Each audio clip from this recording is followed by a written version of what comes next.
Guys, luluto na tayo ng pinangat. Ayan, may sibuyas, kamatis, luya, at konting tubig lang guys. Ayan. At nakaredy na rin yung ating kulay. Ayan, bagbati.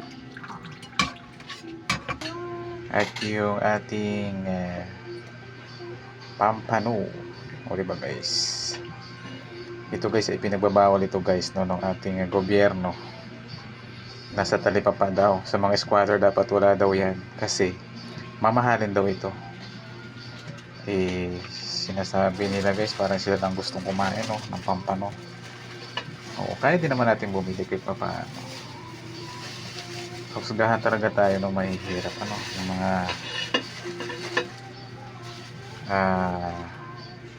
ano na yan no, yung mga mayayaman no. Ang nagsabi yata nito, hindi ko lang alam, isa yata siyang empleyado din ng gobyerno. Oo, palibasa sila na kapag malalaki ang sahod at nagtatrabaho sa gobyerno, kaya wag daw dapat. Pero kinontra yan ni Idol Rapi Tulfo. Bakit?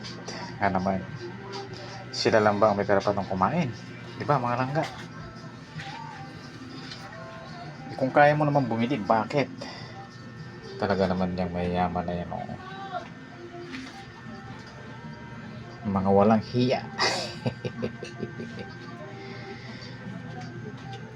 Dumadami pera nila dahil sa kurakot, no, mga langga.